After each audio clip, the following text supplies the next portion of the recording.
বিশ্বাস শুধু একটা শব্দ নয়, এটা একটা পরিবারের নিশ্চিন্ততার নাম। আপনার দুশ্চিন্তা আমাদের চিন্তার কারণ, তাই ভরসা রাখুন সম্মুক্তা হেলথ কেয়ারে। এবার আরামবাগেই 24 ঘন্টা অত্যাধুনিক কার্ডিয়াক ক্যাথল্যাব, অভিজ্ঞ কার্ডিওলজিস্টের তত্ত্বাবধানে এনজিওগ্রাফি ও এনজিওপ্লাস্টি ও পেসমেকার এবং অন্যান্য হার্টের অপারেশন এখন আপনার শহরে। আরামবাগের সর্বপ্রথম NABH মান্যতাপ্রাপ্ত নার্সিং হোম এবং NABL মান্যতাপ্রাপ্ত প্যাথোলজি এবং আয়ুষ্মান ভারত প্রকল্পের সুবিধা প্রদানকারী নার্সিং হোম সম্মুক্তা হেলথ কেয়ার। বিগত 11 বছর ধরে আপনাদের বিশ্বাসের সঙ্গী। ঠিকানা বসন্তপুর মোড়, আরামবাগ, হুগলি। সম্মুক্তা হেলথ কেয়ার, আপনার প্রতিটা হৃদস্পন্দনের নিরাপদ ভরসা। এবার তৃণমূল কংগ্রেস ছাড়লেন হুগলি জেলার আদি নেতা এবং 3 বারের বিধায়ক মন্ত্রী থাকা তপন দাশগুপ্ত। এবার তৃণমূল কংগ্রেসের দল ছাড়লেন বহু পুরাতন নেতা তপন দাশগুপ্ত। অভিষেককে এবং আইপ্যাককে নিশানা করে বিস্ফোরক প্রাক্তন মন্ত্রী তথা হুগলি জেলার প্রাক্তন এই সংগঠক সভাপতি। প্রায় 3 দশকের রাজনৈতিক সম্পর্কে রীতি টেনে তৃণমূল কংগ্রেস ছাড়লেন হুগলি জেলার প্রবীণ নেতা তথা সপ্তম গ্রামের প্রাক্তন বিধায়ক তপন দাশগুপ্ত। রবিবার সাংবাদিক বৈঠক করে তিনি দল ছাড়ার কথা ঘোষণা করেন। একই সঙ্গে দলের সর্বভারতীয় সাধারণ সম্পাদক অভিষেক বন্দ্যোপাধ্যায়ের বিরুদ্ধে তীব্র ক্ষোভ উগরে দেন এবং অভিযোগ করেন কিছু দালাল ও শীর্ষ নেতৃত্বের ভুল সিদ্ধান্তের জেরেই পশ্চিমবঙ্গে তৃণমূলের ভরাডুবি হয়েছে।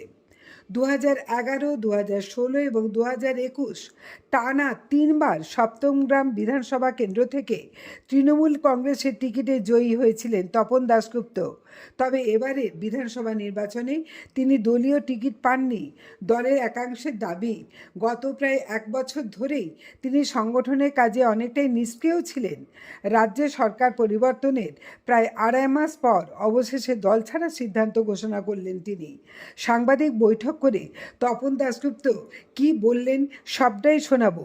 হুগলি জেলা থেকে প্রবীর বসুর রিপোর্ট, আরামবাগ টাইমস। শুরু করছি আমি।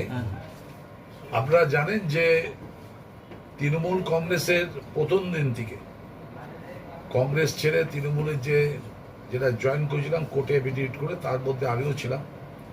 সারা বাংলায় প্রথমে আমরা 5 জন, আমি আকবর আলী খন্দকার হুগলি থেকে করেছিলাম। দীর্ঘ 12 বছর আমি জেলার সভাপতি ছিলাম এবং আমার সভাপতি থাকাকালীন প্রথমবার 18টা বিধানসভার মধ্যে আমরা পেয়েছিলাম হুগলিতে 16টা সিট। 3টে পার্লামেন্ট সিটে আমরা উইন করে সব পঞ্চায়েত সমিতিতে আমরা উইন করেছিলাম। তারপরে কি জাদু বলে 12 বছর বাদে আমি রাজ্যের তখন মন্ত্রী ছিলাম, তখন মমতা ব্যানার্জি দেখলাম যে আমাকে সরিয়ে দিয়ে এখানে 2 জনকে চেয়ারম্যান ভাইস চেয়ারম্যান করা হলো, চেয়ারম্যান এবং প্রেসিডেন্ট। তাতে লাভ কি হয়েছে যে আপনারা জানেন, এবার হুগলি জেলায় নিশ্চিহ্ন হয়ে গেছে তৃণমূল কংগ্রেস। 18টার মধ্যে 2টো সিট পেয়েছে, একটা ধনিয়াখালী, একটা চণ্ডীতলা, সব হেরে গেছে। আমি রাজ্য নেতৃত্বকে বলেছিলাম যা অবস্থা হুগলি জেলার, যেভাবে দল চলছে তাতে কিন্তু নয়ার হয়ে যাবে, তাই হয়েছে। এবং আপনারা জানেন যে এই তৃণমূল করতে গিয়ে আমাকে গুলি চালানো হয়েছিল। সিপিএম থেকে মার্ক্সবাদী কমিউনিস্ট পার্টি চেয়েছিল আমাকে খুন করে দিতে। চুচুড়া হাসপাতালে আমি পেশেন্ট দেখতে গেছিলাম, সেই টাইমে গুলি চালায়, তখন আপনারা সবাই ছিলেন। আমি গোঘাটে আমাকে অ্যাটাক করা হয়েছিল। দলটা অনেক কষ্টের মধ্যে করেছিলাম এবং 2000 ঘরছাড়া কর্মীদের মমতা ব্যানার্জির নির্দেশে আমি চুচুড়াতে ট্রেন করে রেখেছিলাম। দুর্গাপুজোয় জামা প্যান্ট কাপড় দেওয়া এবং ঈদেও কর্মীদের নতুন জামা প্যান্ট কিনে দিয়ে এগুলো করেছিলাম। আলটিমেট দেখলাম যে কিছু দালাল দলটাকে শেষ করে দিল। একটা দল যারা পুরনো কর্মী, যারা নেতৃত্বে, যারা পরিবর্তন এসেছিল পশ্চিমবাংলায় মমতা ব্যানার্জি তৃণমূল কংগ্রেসের, তাদেরই ছেড়ে দেওয়া হলো, যার জন্য আজকে পশ্চিমবাংলায় ভরাডুবি হয়ে গেছে তৃণমূল কংগ্রেসের। আমি কাউকে দোষ দিতে চাই না, শুধু এটা বলবো যে পশ্চিমবাংলার মানুষের স্বার্থে হুগলি জেলা মানুষের স্বার্থ থেকে মানুষটি আমাদের দল, রাজনীতি মানুষ যেটা চাইবে সেই পথেই চলা ভালো। এবং আমি প্রায় 2 মাস, আপনারা জানেন যে আমি সপ্তগ্রামে এবার টিকিট চাইনি, আমি চেয়েছিলাম পান্ডুয়াতে, কিন্তু পার্টির নেতৃত্ব মনে করে যে আমাকে টিকিট দেয়নি। তাতে রেজাল্ট দেখলাম ভরাডুবি হয়েছে। এটা একটা রিয়াকশন আছে। আমি বলবো হুগলি জেলার মানুষ অত্যন্ত দুঃখিত ছিল আমাকে টিকিট না দেওয়ার। তার ফল কিন্তু তৃণমূল কংগ্রেস পেয়ে গেছে হুগলি জেলা। যার ফলে আমি 2 মাস ধরে অনেক চিন্তা ভাবনা করলাম, সাধারণ মানুষ, বুদ্ধিজীবী, আমার কর্মী যারা, তাদের সঙ্গে আলোচনা করে সিদ্ধান্ত নিলাম যে তৃণমূল কংগ্রেস একটা হয় না, যে তৃণমূল কংগ্রেসের সভানেত্রী যিনি, তাকে বাদ দিয়ে আরেকটা তৃণমূল কংগ্রেস, আবার মাঝখানে একটা ছোট্ট তৃণমূল কংগ্রেস, মানে 3টে তৃণমূল কংগ্রেস পশ্চিমবাংলায় চলছে। সেই তৃণমূল কংগ্রেস করা আমার পক্ষে সম্ভব নয়, কারণ আমরা মানুষের আস্থা বিশ্বাস আমরা হারিয়েছি। পশ্চিমবাংলার মানুষ, হুগলি জেলার মানুষ তৃণমূল কংগ্রেসকে বিশ্বাস করেছিল, কিন্তু আমাদের কিছু নেতৃত্বের ত্রুটি এবং আমি বলবো যে অল ইন্ডিয়া জেনারেল সেক্রেটারির ত্রুটি কাজের, এর জন্য তৃণমূল কংগ্রেস আজকে শেষ হয়ে গেছে। এবং রাজনীতিটা তো কেউ যদি মনে করে ব্যবসায় পরিণত করব, সেই দলের এই অবস্থাই হবে। আমি হুগলি জেলার একটা মানুষ হুগলি জেলায় বলতে পারবে না যে মানুষ কাজে আমার কাছে রাত্রি 12টা এসছে ফিরে গেছে। আমি হাসপাতালে কোনো দল দেখি না, কালার দেখি না। হাসপাতালে সিপিএম, কংগ্রেস, বিজেপি যারা এসছে তাদের মুখ আর খুশি পন্থীকে। কারণ আমি মনে করি মানুষ থাকলে পরে ধর্ম থাকবে, দল থাকবে, মানুষ সবার উপরে। সেই মানুষের আমি আজকে 40 বছর পলিটিক্সে আমি কাজ করে গেছি, কোনো মানুষকে আমি বিমুখ করিনি। এটাই আমার, আমি বলবো এটা আমার চরিত্রের ক্রেডিট, যে রাজনীতি করতে গিয়ে আমি কোনো দলকে ছোট করিনি, কোনো দলের কর্মীদের প্রহার করিনি, কোনো দলের কর্মীকে আঘাত করিনি।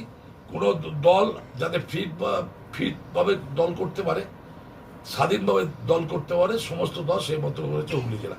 এবং আপনারা জানেন যে হুগলি জেলার সংস্কৃতি, কৃষ্টি সংস্কৃতি অন্য জেলার সঙ্গে আলাদা আছে। আজকে তাই অনেক চিন্তা ভাবনা করে ঈশ্বর আল্লাহ নামে শপথ দিয়ে আমি আজকে তৃণমূল কংগ্রেসের যত পোস্ট আমি দিদি আমাকে দিয়েছিল তার থেকেও পদত্যাগ করলাম। আপনারা জানেন যে রাজ্য বন বিভাগের আমি চেয়ারম্যান ছিলাম, কর্পোরেশনের আমি পশু বিভাগের চেয়ারম্যান ছিলাম, ফুলপুরা শরীফের আমি চেয়ারম্যান করেছিলাম, দিদি আমাকে করেছিল, রাজ্যের ভাইস প্রেসিডেন্ট ছিলাম। সব পদ থেকে আমি রিজাইন করলাম এবং পরবর্তীকালে আমার কর্মীদের সঙ্গে আলোচনা করে আমি সিদ্ধান্ত নেব। এবার গন্তব্য তাহলে কি, অন্য কোনো দল নাকি বিজেপি? না, কোনো দলে এখনো যাবো আমি সেটা কোনো সিদ্ধান্ত নিইনি।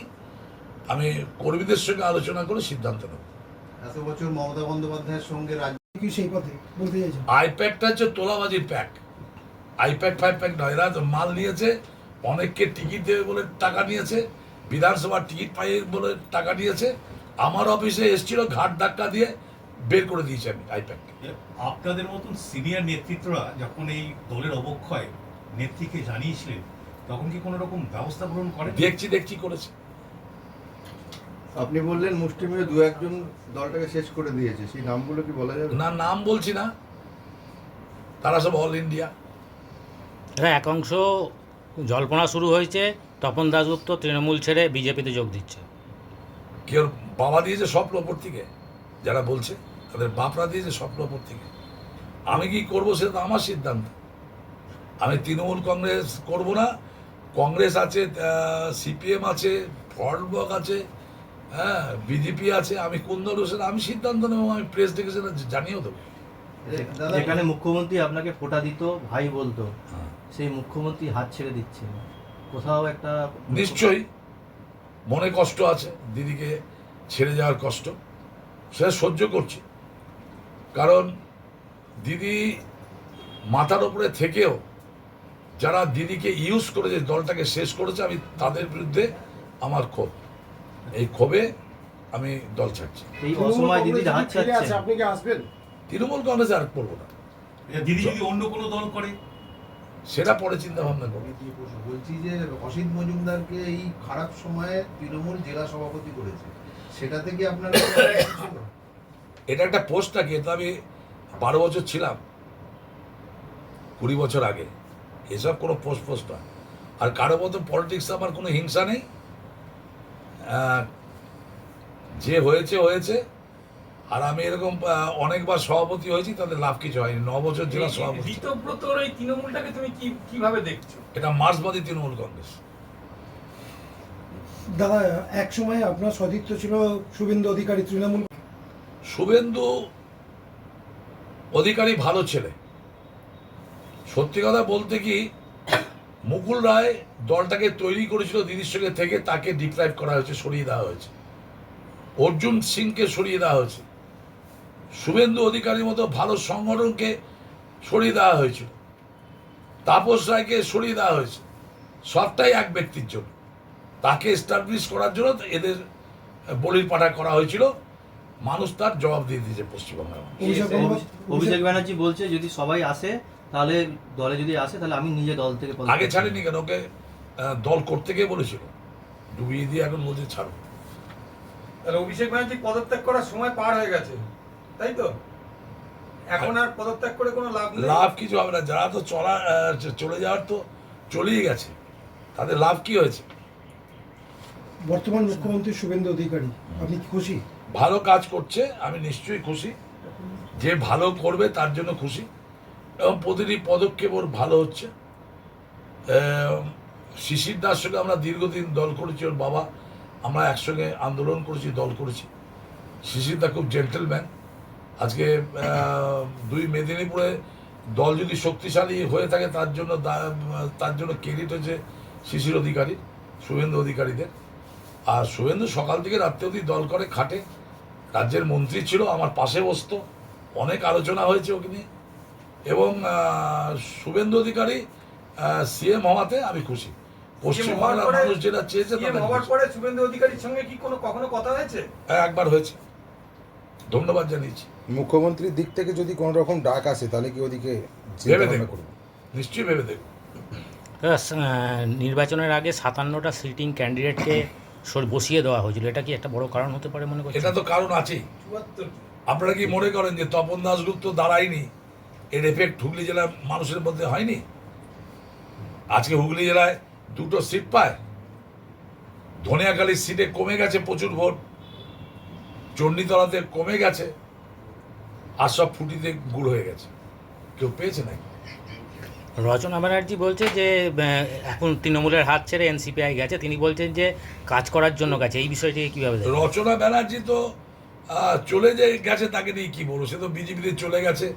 এখানকার যে আমার ছোট ভাইয়ের মতো এখানকার সুবীর নাগ বিধায়ক, ওর সঙ্গে আলোচনা করেছে, ডেভেলপমেন্টের কাজ করবে বলেছে। খুব ভালো খবর। চুজুড়ো মানুষের ভালো হোক আমি চাই, হুগলি জেলার মানুষের ভালো। জ্যোতিষ জগতে অদ্বিতীয় ডক্টর অঞ্জন শাস্ত্রী, আপনার উজ্জ্বল ভবিষ্যতের একমাত্র দিশারি। Call for booking 7477886099 or log in www.anjanshastri.com। Download করুন আমাদের exclusive mobile app astro Anjan.